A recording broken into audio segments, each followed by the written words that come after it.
Hello to all of you. Electrochemistry chapter में हम आज डिस्कस कर रहे हैं सेकेंडरी बैटरीज या सेकेंडरी सेल्स के बारे में। लास्ट लेक्चर में हमने डिस्कस किया था प्राइमरी बैटरीज के बारे में, जिसके बारे में हमने ये बताया था कि उनके अंदर जो रेडॉक्स रिएक्शन होती है उस रेडॉक्स रिएक्शन को हम रिवर्स नहीं कर सकते, जिसकी वजह से हम हमारी प्राइमरी सेल्स को या प्राइमरी बैटरीज को वन टाइम ही यूज़ कर सकते हैं, उनको दोबारा यूज़ नहीं कर सकते। लेकिन हमारे पास कुछ एक सेल ऐसे भी होते हैं जिनके अंदर हम हमारे रेडॉक्स रिएक्शन को रिवर्स कर सकते हैं, और जब हमारे रेडॉक्स रिएक्शन को हम रिवर्स कर पाएंगे तो हमारा सेल जो है वो डिस्चार्ज होने के बाद दोबारा रिचार्ज हो पाएगा। इसका मतलब हम हमारे एक ही सेल को काफ़ी बार यूज़ कर सकते हैं। तो ऐसे सेल या बैटरीज जो हमारे रिचार्ज होकर दोबारा रीयूज़ हो सकते हैं उन्हें हम बोलते हैं सेकेंडरी बैटरीज। हमारे 12th क्लास के सिलेबस के अंदर हमें दो टाइप के सेकेंडरी सेल्स जो हैं वो डिस्कस करने हैं। एक है हमारा लेड स्टोरेज बैटरी और दूसरा है हमारा निकल कैडमियम सेल, जिसे हम नाइकेड सेल भी बोल देते हैं। तो इन दोनों सेल्स को हमने आज डिस्कस करना है वन बाय वन। सबसे पहले हम डिस्कस कर रहे हैं हमारा लेड स्टोरेज बैटरी। अब लेड स्टोरेज बैटरी जो होती है हमारी, ये सबसे कॉमन बैटरी है जो हम घरों के अंदर जितने भी इन्वर्टर लगाते हैं उन इन्वर्टर्स के साथ जो बैटरी कनेक्ट करते हैं वो हमारी लेड स्टोरेज बैटरी होती है। इसके अलावा हमारे ऑटोमोबाइल्स के अंदर, चाहे वो टू व्हीलर है, स्कूटी है, मोटरसाइकिल है, चाहे फोर व्हीलर है, कार है या कोई और व्हीकल है, उन सभी के अंदर हमारे पास जो इलेक्ट्रिकल अप्लाइंसेस या इलेक्ट्रिकल इंस्ट्रूमेंट लगे होते हैं उन सब को चलाने के लिए हम लेड स्टोरेज बैटरी का ही यूज़ करते हैं। सपोज़ करो मैं 12 वोल्ट की लेड स्टोरेज बैटरी जो है वो बना रहा हूँ, तो 12 वोल्ट की लेड स्टोरेज बैटरी बनाने के लिए मुझे 6 सेल चाहिए होंगे, क्योंकि हर एक सेल का जो पोटेंशियल होगा वो 2 वोल्ट होता है लेड स्टोरेज बैटरी के अंदर। ठीक है, जो भी हमने सेल यहाँ पे बनाने होंगे उन सेल्स के अंदर हमारे पास एनोड और कैथोड दोनों इलेक्ट्रोड्स प्रेजेंट होंगी।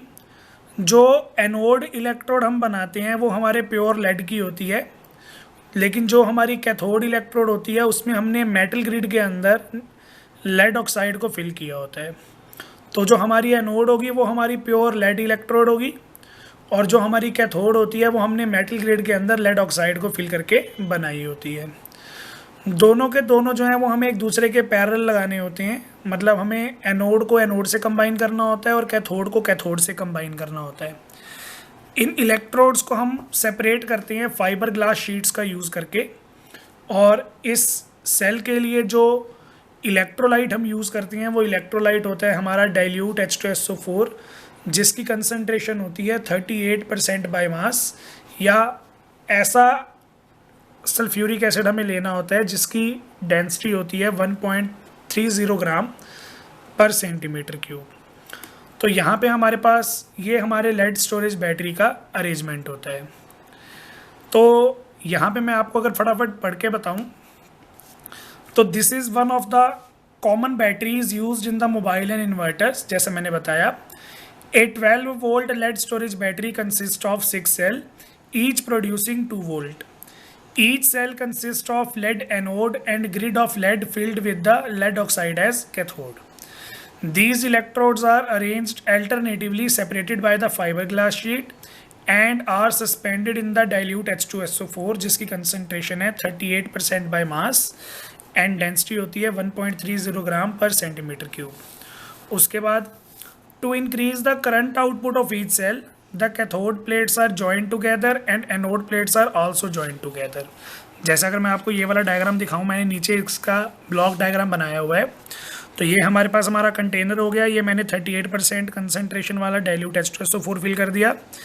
जो हमारी एनोड्स हैं वो आपस में एक दूसरे के साथ पैरेलली कंबाइंड हैं, और जो हमारी कैथोड है वो भी एक दूसरे के साथ पैरेलली कंबाइंड है। ठीक है, तो यही चीज़ मैंने यहाँ पे बताई हुई है।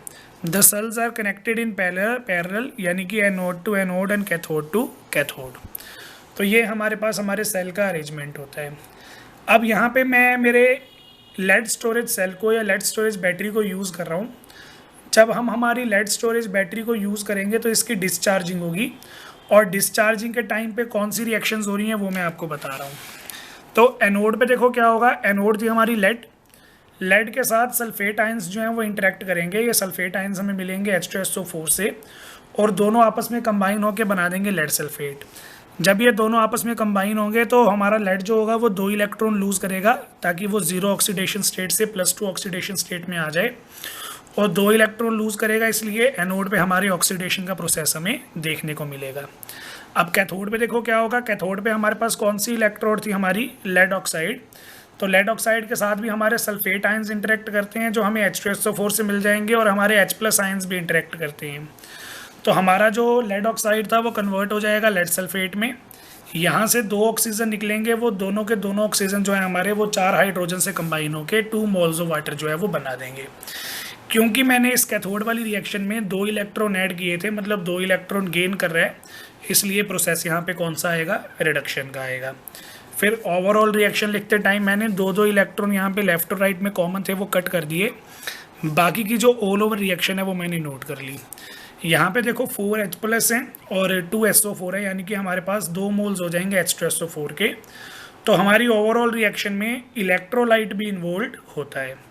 इलेक्ट्रोलाइट हमारा H2SO4 था जो हमारी ओवरऑल रिएक्शन में इन्वॉल्व होता है, और क्योंकि हमने H2SO4 के आयंस इन्वॉल्व किए हुए हैं, इसका मतलब जब भी हमारा सेल डिस्चार्ज होता है तो H2SO4 हमारा रिएक्शन में यूज़ होगा, जिसकी वजह से H2SO4 की जो डेंसिटी होती है वो कम हो जाएगी।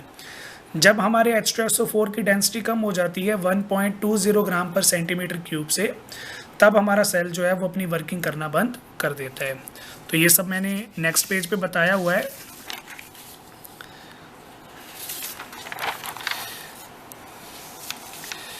From overall reaction, it is shown that H2SO4 is used up during the discharge.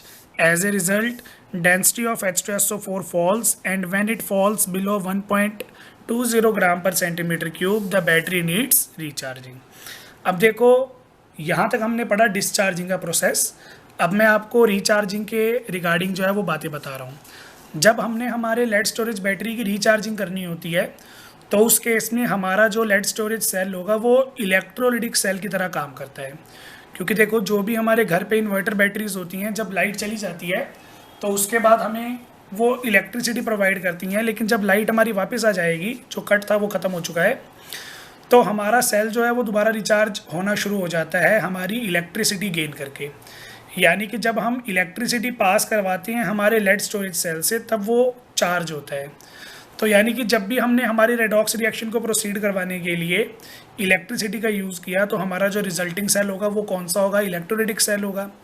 तो यही मैं आपको बता रहा हूँ कि जब हम हमारे लेड स्टोरेज बैटरी की रिचार्जिंग करते हैं, उस केस में हमारा जो लेड स्टोरेज सेल होता है वो इलेक्ट्रोलिटिक सेल की तरह बिहेव करता है, क्योंकि हम इसे इलेक्ट्रिकल एनर्जी सप्लाई करते हैं एक्सटर्नल सोर्स से।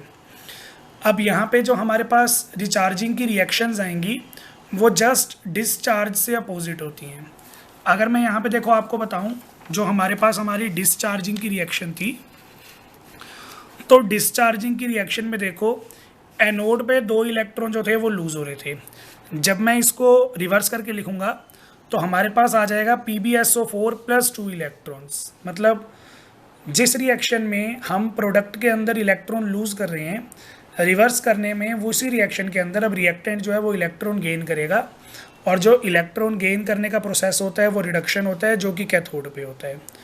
तो मैं आपको यहाँ पे यही बताना चाहता था, जो हमारे पास ये डिस्चार्जिंग की रिएक्शंस हैं, इनको जब हम उल्टा करके लिख देंगे तो वो हो जाएंगी रिचार्जिंग की रिएक्शंस। लेकिन जब हम इनको उल्टा करके लिखेंगे तो जिस रॉड पे या जिस इलेक्ट्रोड पे ऑक्सीडेशन हो रही थी, उल्टा लिखने पे अब उस रॉड पे रिडक्शन होगी, और जिस रॉड पे हमारे पास रिडक्शन हो रही थी, उल्टा करने पे उस रॉड पे ऑक्सीडेशन होती है।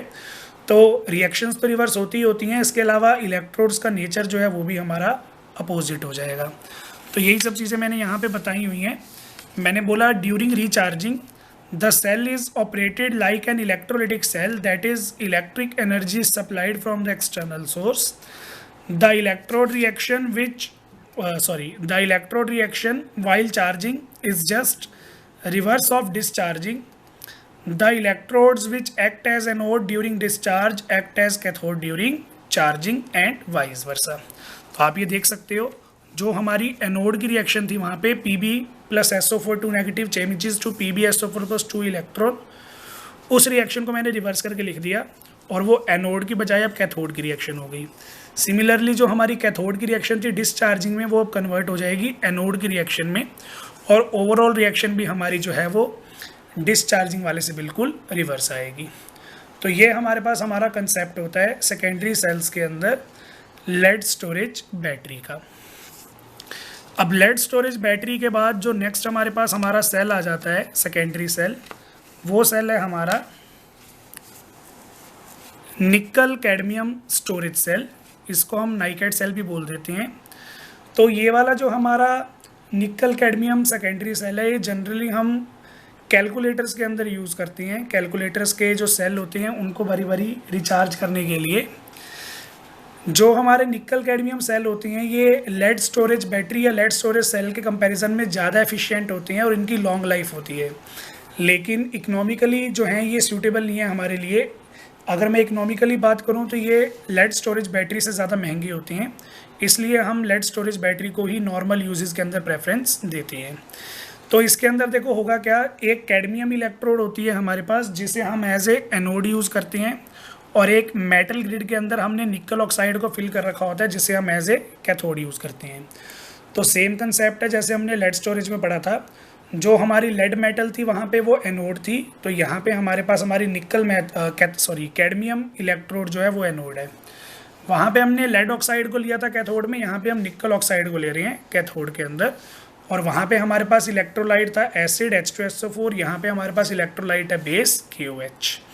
तो जब हमारे इस सेल के अंदर डिस्चार्जिंग हो रही होगी तो डिस्चार्जिंग के टाइम पे देखो कौन सी रिएक्शंस हमें मिलेंगी।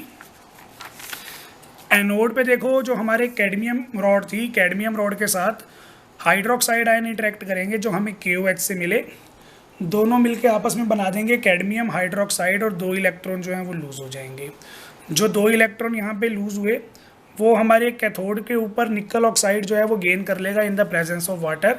निकल ऑक्साइड हमारा कन्वर्ट हो जाएगा निकल हाइड्रोक्साइड में, और 2 हाइड्रोक्साइड आयन जो है वो यहाँ पे भी रिलीज़ हो जाएंगे। तो ये हमारे पास हमारी डिस्चार्जिंग की रिएक्शंस थी। अगर मैंने रिचार्जिंग की रिएक्शंस यहाँ पे लिखनी होंगी तो एनोड वाली जो होगी वो कैथोड बन जाएगी, कैथोड वाली एनोड बन जाएगी, और रिएक्शंस को हम रिवर्स कर देंगे। उसके बाद जो हमारे पास हमारा निकल कैडमियम सेल होता है, निकल कैडमियम सेल का जो पोटेंशियल होता है वो अप्रॉक्सीमेट एक सेल का पोटेंशियल 1.4 वोल्ट आ रहा होता है। और जो पोटेंशियल है वो उससे जो पोटेंशियल है हमारे इस सेल का वो लेड स्टोरेज बैटरी से थोड़ा सा कम है, लेकिन ये ज़्यादा एफिशिएंट होती हैं, इसकी वजह से हम इनका यूज़ जो है वो करना चाहते हैं, लेकिन इकोनॉमिकली जो है ये हमारे लिए सूटेबल नहीं है, तो इसलिए लेड स्टोरेज बैटरी को ही ज़्यादा यूज़ किया जाता है। तो ये थे हमारे 2 सेकेंडरी सेल्स। नेक्स्ट लेक्चर में फिर हम डिस्कस करेंगे हमारा फ्यूल सेल और corrosion as a electrochemical process. Chapter हमारा वहाँ पे फिनिश हो जाएगा। तो बाकी डिस्कस करते हैं नेक्स्ट लेक्चर में। Thank you.